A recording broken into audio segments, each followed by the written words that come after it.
तबलीगी जमात के बारे में जो ट्वीट्स सऊदी अरब के मिनिस्टर ने किए और उसके बाद जो जुमे के खुतबे में और मसाजिद में बातचीत हुई, उससे पूरी दुनिया में एक डिबेट तबलीगी जमात को लेकर शुरू हो गई।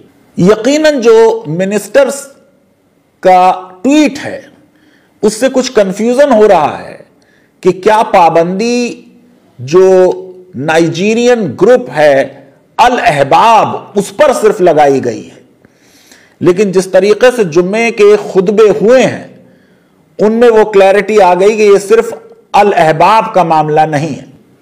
अब तबलीगी जमात के निजामुद्दीन मरकज के जो हेड हैं मौलाना साद, उनका एक रिटन स्टेटमेंट जारी हुआ है।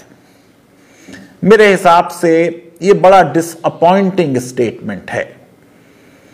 मौलाना साहब बुजुर्ग हैं, आबिद हैं, उनकी इज्जत की जा सकती है, लेकिन वो जिम्मेदार हैं एक इतने बड़े ऑर्गेनाइजेशन के जिसका जाल पूरी दुनिया में फैला हुआ है। पूरा स्टेटमेंट एक थियोलॉजिकल पर्सपेक्टिव पेश करता है, एक लीगल पर्सपेक्टिव पेश नहीं करता। लीगल अवेयरनेस वेब सीरीज में हमने सऊदी अरब के कॉन्स्टिट्यूशन को साइट करते हुए यह बताया था कि लायबिलिटी एक्चुअल ऑफेंडर की होनी चाहिए। हमने बताया था कि तबलीगी जमात और किसी भी और जमात को सऊदी अरब में रिलीजियस काम करने का राइट नहीं है। तबलीगी जमात की जो किताब है फजाइल आमाल, उस पर 1980 से पाबंदी लगी हुई है, लेकिन मैंने अपने वीडियो में सजेशंस दिए थे कि आज की जो दुनिया है उसमें जो कानून है उससे कैसे कोई कंपैटिबल रहे। मैं समझता हूं कि तबलीगी जमात को और उनके जिम्मेदारों को जरा थोड़ा सा रीथिंक करना चाहिए। जो स्टेटमेंट आया वो डिसअपॉइंटिंग इसलिए है कि इवेसिव है, प्रॉब्लम से इनकार कर रहा है। कहा उन्होंने कि मुसलमानों को इस्लाम चाहिए, इस्लाम को मुसलमान नहीं चाहिए।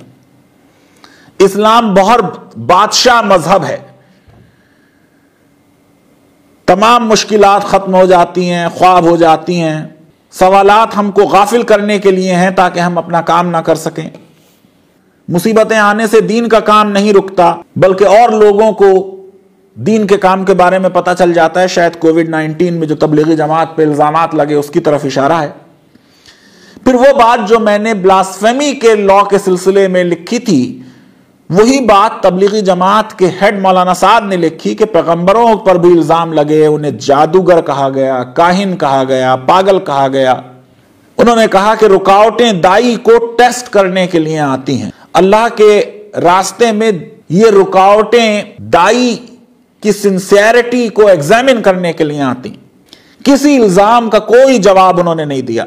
उन्होंने कह दिया कि शैतान ये ख्याल डालेगा कि लोग अब इस काम को छोड़ देंगे, लेकिन ये काम तो खालिक का है, ऐसा हो ही नहीं सकता कि अल्लाह का काम मखलूक खत्म कर दे।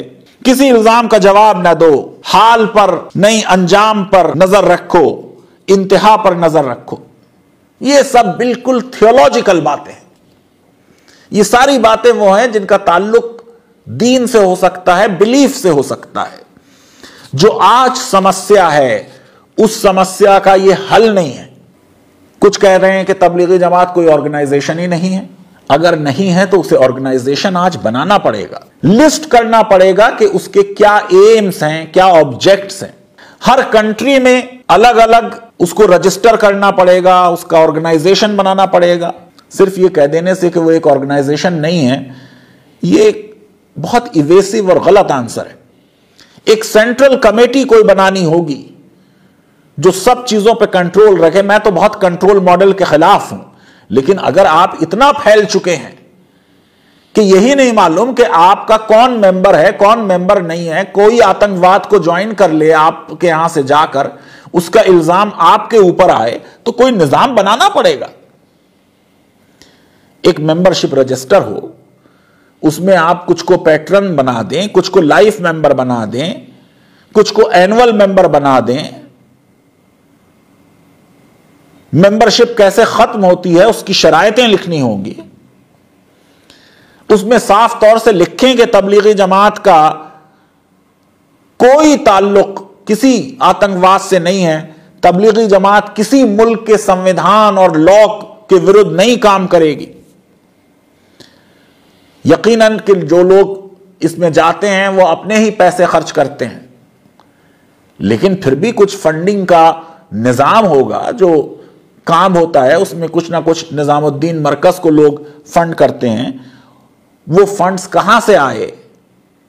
क्या उसमें पूरी तरह FCRA कानून का भारत में पालन किया जा रहा है? पूरे विश्व में जो कानून होंगे फंड्स लेने के और डिस्पर्सल के, उनका पूरी तरह पालन करना पड़ेगा। मुझे लगता है कि तबलीगी जमात के मौलाना साद या तो प्रॉब्लम समझ नहीं रहे, या समझ रहे हैं तो उसके बावजूद वो समझते हैं कि इसके लिए कोई रिस्पांस की जरूरत नहीं। आज दुनिया बदल चुकी है। आज इतने बड़े ऑर्गेनाइजेशन को चलाने के लिए कोई नज्म और कोई उसमें ऑर्गेनाइजेशन और कोई हिरार्की लानी पड़ेगी। लीगल अवेयरनेस वेब सीरीज अगर